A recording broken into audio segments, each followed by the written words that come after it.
হয় চাওক, ৰাজ্যখনৰ যি সময়ত একাংশ যুৱক যুৱতী চাকৰি বাকৰি সন্ধানত আচলতে বহিৰাজ্যত হাবাথুৰি খাইছে, আৰু সেই সময়ত চাকৰিৰ পাছত নগৈ নিজৰ বাকৰিখনো যে অৰ্থ উপাৰ্জনৰ বা স্বাৱলম্বিতাৰ অন্যতম পথ হ'ব পাৰে, এই কথা এই মুহূৰ্তত কিন্তু ৰাজ্যৰ বিভিন্ন প্ৰান্তৰ বহু শিক্ষিত যুৱক যুৱতীয়ে আচলতে প্ৰতিষ্ঠা কৰি আহিছে আজি তাৰিখত। আৰু এই মুহূৰ্তত আমি ND24ত এনে এজন শিক্ষিত যুৱকৰ কাষত আহিছোঁ, যিজন যুৱকে কোনো ধৰণৰ চাকৰিৰ পাছত নদৌৰি নিজৰ যিখন বাকৰি, নিজৰ বাকৰিখনক লৈ আজি তাৰিখত স্বাৱলম্বী হৈছে। আৰু এই আজি তাৰিখত এক প্ৰকাৰে ক'বলৈ গ'লে এজন সফল কৃষক হিচাপে আজি তাৰিখত তিয়কত কিন্তু প্ৰতিষ্ঠা লাভ কৰিছে। আৰু এইজন হৈছে সীমান্ত গগৈ। আৰু এই মুহূৰ্তত মই তেখেতৰ লগত কথা হোৱাৰ পূৰ্বে তেখেতৰ যিখন বাৰীক লৈ আজি তাৰিখত তেখেত গৌৰৱান্বিত, নিজৰ দুখন হাতেৰে নিজৰ পৰিশ্ৰমেৰে আচলতে আজি তাৰিখত সফল হৈছে। আৰু এনেধৰণে সেউজীয়া কৰাৰ যি সপোন, এই সপোনৰ পাছত আচলতে দৌৰিছে এজন যুৱক। মই তেখেতৰ পৰা মই কিছু কথা জানিব বিচাৰিম। সীমান্ত আমাৰ মাজত আছে।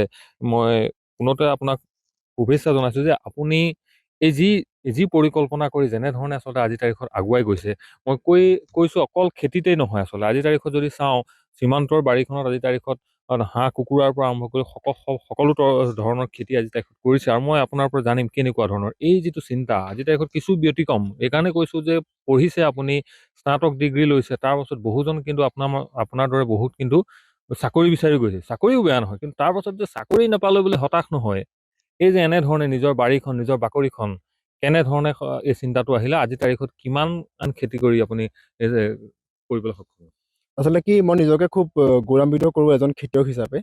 কিয়নো মই সৰুৰে পৰা জন্মৰ পৰা মই খেতিয়কৰ পৰিয়ালতে জন্ম হোৱা, বা দেউতাই যিখিনি হাড়-ভঙা পৰিশ্ৰম কৰি আমাক যিখিনি শিক্ষাৰে শিক্ষিত কৰিলে, মই ভাবিলোঁ কি চাকৰিৰ পিছত আমিও দৌৰিছিলোঁ, এটা সময়লৈকে দৌৰিছিলোঁ, ভাবিলোঁ যে চাকৰিৰ পিছত দৌৰি থাকিলে আমাৰ সময়খিনি আচলতে এনেই পাৰ হৈ গুচি যাব। তাৰ বিপৰীতে এটা আমাৰ যিখিনি মাটি আছে, নিজক লৈ পেলাই যিখিনি আমাৰ নিজৰ ভূমি আছে, সেই ভূমিখন দেখিলোঁ মই প্ৰচুৰ সম্ভাৱনা আছে। বজাৰ দেখিলোঁ, বজাৰখিনিও অধ্যয়ন কৰিলোঁ। তেনেকৈ অধ্যয়ন কৰাৰ পিছতে আপোনাৰ প্ৰথম আপোনাৰ এনেকৈ কবি খেতি আৰম্ভ কৰিলোঁ।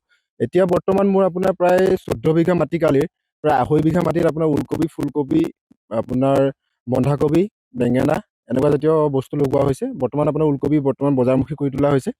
আৰু আপোনাৰ প্ৰায় 10-12 বিঘা মাটিত ভোট জলকীয়া ইতিমধ্যে প্ৰায়খিনি জেগাতে লগোৱা হৈছে, আৰু কিছু জেগাত লগাবলগীয়া এটা পৰিৱেশ হৈ আছে। খুব 10 দিনৰ ভিতৰতে আমি সেইখিনি পুলিও আমি তাত ৰোৱাৰ প্ৰচেষ্টা কৰি আছোঁ। মূলতঃ যে ভোট জলকীয়া প্ৰসংগটো আহোঁ, যে ভোট জলকীয়া যথেষ্ট ধৰণৰ চাহিদা থাকে, কেনেকুৱা ধৰণৰ এইটোৰ পৰা আপোনালোকে কেনেকুৱা ধৰণে লাভালাভ হয়? আচলতে ক'ত আচলতে এইখিনি বিক্ৰী কৰে? এই যিমানখিনি আচলতে আজি 2 বছৰৰ আগলৈকে খুব ধুনীয়া এটা ইয়াৰ চাহিদা আছিলে। কিন্তু যোৱা বছৰৰ পৰা আপোনাৰ গহপুৰত আপোনাৰ খুব বেছি এক ডাঙৰ পৰিসৰত খেতিটো কৰিবলৈ ধৰিলে, যাৰ পৰিপ্ৰেক্ষিতত মানে উৎপাদন বেছি হৈছে, বজাৰখন খুব সৰু হৈ গৈছে। আমি যিহেতু আগৰ পৰা আপোনাৰ নাগালেণ্ড, ডিমাপুৰ, নাগালেণ্ড আৰু আপোনাৰ মণিপুৰ, ইম্ফল, লগতে আপোনাৰ ওচৰ চুবুৰীয়া যিখিনি লোকেল মাৰ্কেট আছে সেইখিনিতো আমি পঠাই আছিলোঁ। কিন্তু আপোনাৰ চাইছোঁ গড়ে আমাৰ লোকচান হৈছে বুলি ক'ব নোৱাৰোঁ। যদিহে বানপানী নাহে, আমি সম্পূৰ্ণ লাভতে আমি থাকোঁ।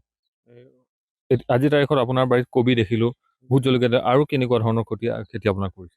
আচলতে মই এতিয়া বৰ্তমান সম্পূৰ্ণ খেতিভিত্তিক হৈ পৰিছোঁ। আপোনাৰ ধৰি লওক খেতিত লগা প্ৰতিটো বস্তু মই বৰ্তমান ব্যৱসায়টো মনোনিৱেশ দিছোঁ পৰাপক্ষত। আৰু লগতে মই কিছুমান আপোনাৰ যেনেকৈ এতিয়া ব্ৰইলাৰ ইণ্ডিকেশ্যন ফাৰ্ম, মই এনেকুৱা বানপানীৰ জেগাত খুব নিজকে বিশ্বাস কৰি পেলাই এটা ৰিস্ক লৈ পেলাই মই আগবাঢ়িছিলোঁ। আৰু আপোনাৰ প্ৰায় 10-15টা মান বেচ কৰি চাইছোঁ। ইয়াতো খুব লোকচান পাইছোঁ বুলি ক'ব নোৱাৰোঁ, কিবা এটা তাৰ পৰা আৰ্নিং হৈছে। লগতে মই বাকীখিনিও খেতি ইয়াৰ লগতে সমান্তৰালভাৱে, লগতে আপোনাৰ ভোট জলকীয়া পুলিও মই বিভিন্ন জেগালৈ পেকিং কৰি বা খোলাকৈ হ'লেও পঠোৱাৰ এটা সুবিধা কৰি আহিছোঁ। নিশ্চিতভাৱে। আৰু এটা কথা মই শেহত জানিম, যিহেতু যিখন চৰকাৰ বা যিটো বিভাগ আচলতে যে কৃষি বিভাগটো যথেষ্ট ধৰণৰ কিন্তু অভিলাষী আঁচনিৰ কথা কয়, কৃষকৰ উন্নয়নৰ কথা কয়, আহিলা প্ৰদান কৰাৰ কথা কয়, এই কথাবিলাক যে কৈ থাকে, কিমান সফল হৈছে এইবিলাকৰ ক্ষেত্ৰত আপোনাক কৃষি বিভাগে কেনেধৰণে সহায় কৰিছে? কৃষি বিভাগৰ কথা ক'লে আপোনাৰ আচলতে কি হয়, এজন খেতিয়কৰ হাতত খুব কম সময় থাকে। মোৰ মতে দেই, এজন প্ৰকৃত খেতিয়কৰ হাতত খুব কম সময় থাকে। আৰু তেওঁলোকে এটা মালচিং পেপাৰ বা এটা স্প্ৰে মেচিনৰ কাৰণে অফিচলৈ চাগে মোৰ বোধেৰে মানে 3-4 দিন সময় মই তাত অতিবাহিত কৰিব নোৱাৰোঁ। সেইকাৰণে চাগে মই কিছুমান আঁচনিৰ পৰা মানে অৱহেলিত হৈ আছোঁ। কিয়নো মোৰ ইমানো সময় নাই যে মই 3 দিনৰ কাৰণে এটা মালচিং পেপাৰৰ কাৰণে অফিচলৈ অহা যোৱা কৰিব লাগিব। তেওঁলোকৰ ৰুল ৰেগুলেশ্যন মতে মানে আপোনাৰ 3 দিনমান আপোনাৰ কিবা কাগজ পত্ৰ কৰিব লাগে। গতিকে মানে তেনেকুৱা ফালৰ পৰা চাবলৈ হ'লে মই খুব কমেই তেওঁলোকৰ পৰা ছাপোৰ্ট পাইছোঁ। আৰু এনেই আপোনাৰ ৰেডিঅ' ছাৰ মোৰ লগত যথেষ্ট ভাল, ফোনাফোনি হৈ থাকে। কিন্তু তথাকথিত মই কোনো এইবাৰ যন্ত্ৰ পাতিৰ পৰা ধৰি লওক কিবা বেলেগ বস্তু ইয়াত মই পাইছোঁ বুলি আজিলৈকে কোনো আপোনালোকক ক'ব পৰা নাই। নিশ্চিতভাৱে ধন্যবাদ জনাইছোঁ আৰু এইসমূহ ছবি আমি এই স্থানৰ পৰা দেখাইছোঁ আৰু মূলতঃ এটা কথা আমি কৈছোঁ যে যি সময়ত মই বাৰম্বাৰ এইটো কথাই ক'ম যে গৌৰৱবোধ আচলতে গৌৰৱ অনুভৱ কৰোঁ এই মুহূৰ্তত এজন অসমীয়া হিচাপে এজন অসমীয়া যুৱক হিচাপে যে যি সময়ত চাকৰি বাকৰিৰ সন্ধানত হাবাথুৰি খাইছে সেই সময়ত কিন্তু এইসকল যুৱক এনেধৰণে যে সংস্থাপিত হৈছে এনেধৰণে যে প্ৰচুৰ শ্ৰমেৰে যে এই নৈৰ বলুকাত জাঁজি নদীৰ বলুকাত আচলতে এনেধৰণে অৰ্থনৈতিক বিপ্লৱ কৰিবলৈ আচলতে সক্ষম হৈছে বা এক আন্দোলন গঢ়ি তুলিছে গ্ৰামাঞ্চলবিলাকত এইবিলাক আজিৰ তাৰিখত কিন্তু বহু যুৱকৰ কাৰণে আদৰ্শ বহু শিক্ষিত যুৱকে আচলতে আজিৰ তাৰিখত আদৰ্শ কিয়নো সীমান্ত গগৈ নিচিনা এইসকল যুৱকৰ কিন্তু খেতিপথাৰ চাবলৈ আজিৰ তাৰিখত বিদ্যালয়ৰ ছাত্ৰ ছাত্ৰীয়ে তেওঁলোকৰ কিন্তু বিভিন্ন স্থানৰ পৰা অহা পৰিলক্ষিত এই যিবোৰ খবৰ এই খবৰবোৰে নিশ্চিতভাৱে আশা কঢ়িয়াব আৰু এই স্থানৰ পৰা মই আৰু এটা কথা আহ্বান জনাম যিহেতু এইজন কৃষকৰ মুখৰ পৰা আচলতে কিছু কথা আমি গম পাইছোঁ যে চৰকাৰী বিভাগসমূহৰ যি ধৰণৰ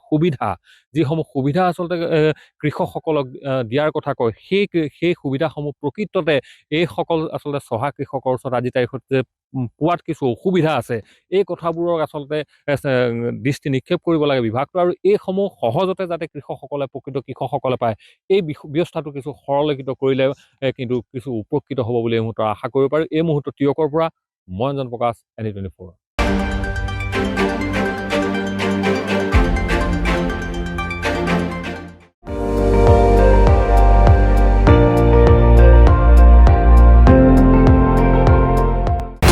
আপুনি চাই আছে ND24 সৰ্বশ্ৰেষ্ঠ নহয় সৰ্বোত্তমৰ দৌৰত।